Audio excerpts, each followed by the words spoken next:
Okay. Apparently she's not quite ready yet. Let's keep it going then. I'm ready. Can you hear me? There you are. We got her. Oh, well, it's so great. We didn't see you pop up right away. Laura, great to have you this morning. I wanted to start with this breaking news overnight that it appears, and there you are. You popped up for us. It's so great to see you. The Daily Mail has a very interesting story that's saying that Vladimir Putin essentially may be running out of bullets, that he might have a week and a half, 2 weeks max. He's losing warplanes, tanks, all the rest of it. He obviously went into this thinking he was going to bulldoze his way through Ukraine. He's obviously caused a lot of destruction. Don't want to minimize the fact there's over 2 million refugees. But this has not gone as well as Vladimir Putin expected. I don't buy it for a second, Ed, I'll be honest with you. I really think that there's so much misinformation.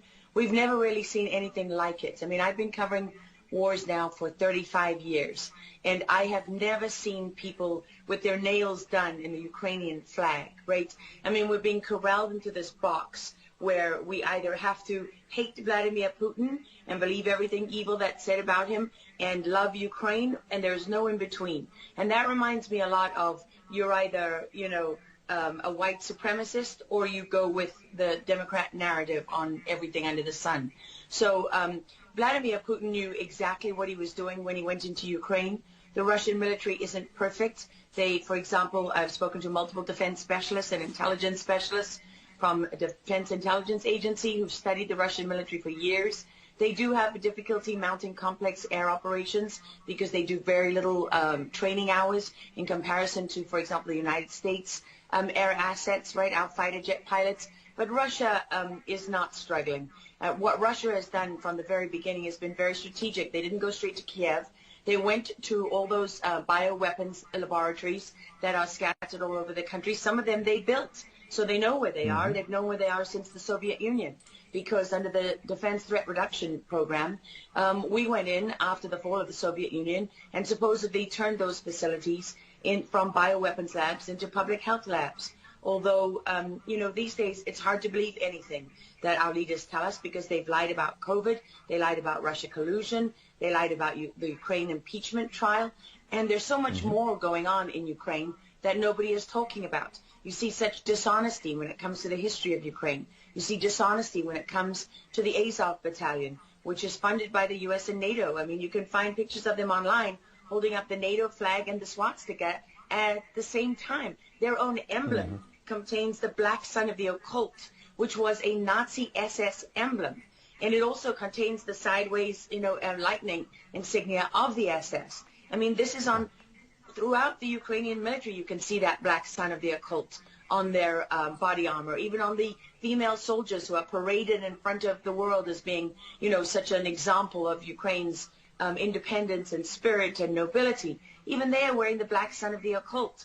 And, the White House wants you to believe, well, this doesn't matter. It's just a small number of troops. It's not true. The Azov Battalion has been murdering its way through eastern Ukraine. Yeah. We don't want to admit this. This was why Crimea voted for independence.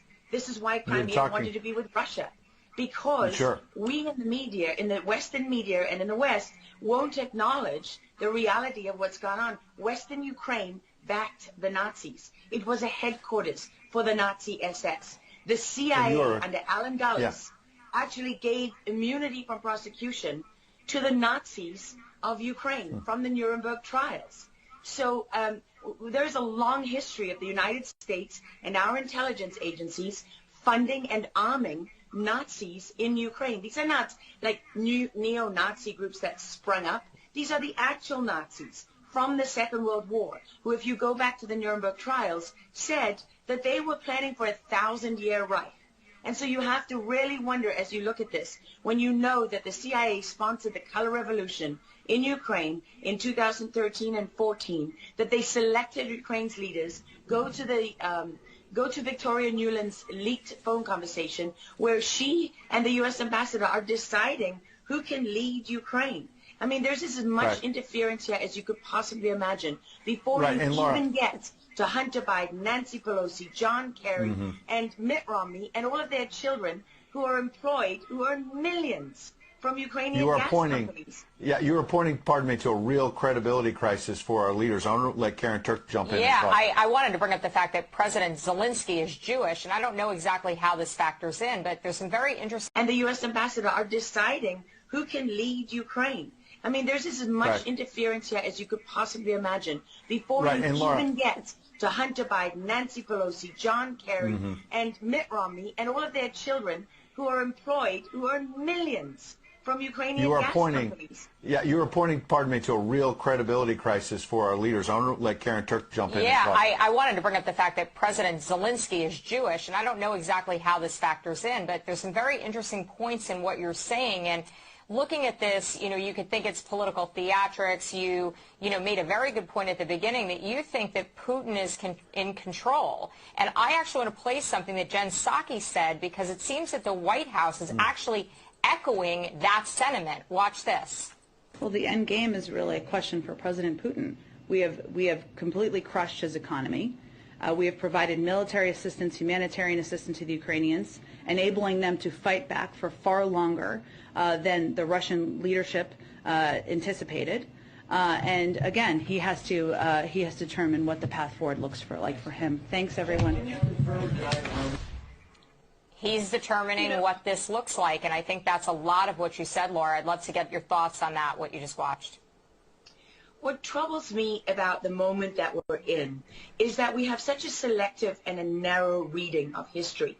You know, President Zelensky may be Jewish, but he's not the only one in this who suffered during the Second World War, whose ancestors suffered, right? I mean, look at Putin. How many relatives did he lose in the siege of St. Petersburg? People don't know their history. They don't know what made Vladimir Putin. And I'm not I'm not defending him. I don't need to defend Vladimir Putin. My job as a journalist is to try to understand what is the truth here. I don't like being lied to.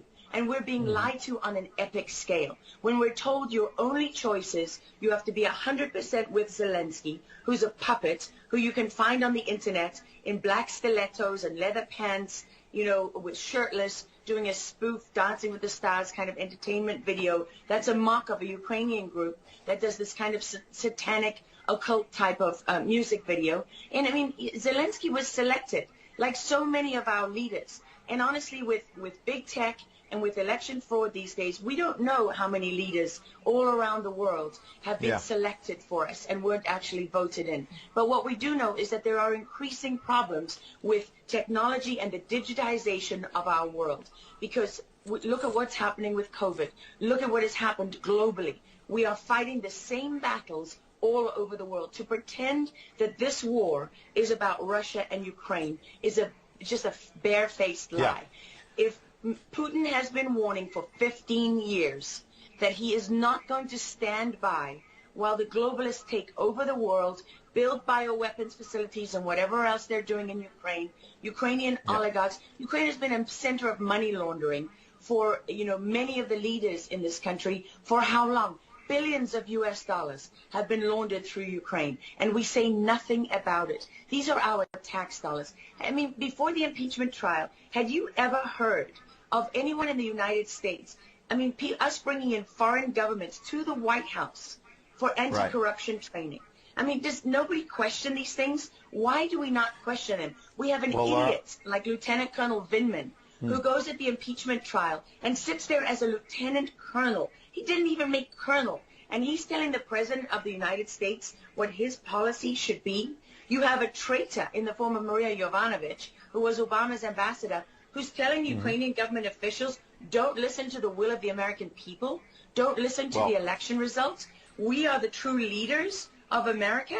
I mean, and then people object when the woman isn't even fired. She's given a cushy job for life at Georgetown University at the expense of the U.S. taxpayer. And we're told that the President of the United States cannot say to his foreign counterparts, you know, that we want you to look into something. But Joe Biden can withhold as much aid as he wants to. I mean, there's so much hypocrisy and dishonesty here, and Ukraine is at the center of it all. Go back to Russia collusion. Go to Alexandra Chalupa. Go to Eric Karamella, the whistleblower who went to work for Adam Schiff, who wasn't really a whistleblower, and all those corrupt people in the deep state. And you know what? The deep state isn't a theory. It's not a conspiracy theory. It's an actual deep state. Look up the SES, the Senior Executive Service, because when that bureaucracy was ushered into law in the United States of America, that's when we got a bunch of unelected bureaucrats pulling the strings behind the scenes. And these are the people that keep lying.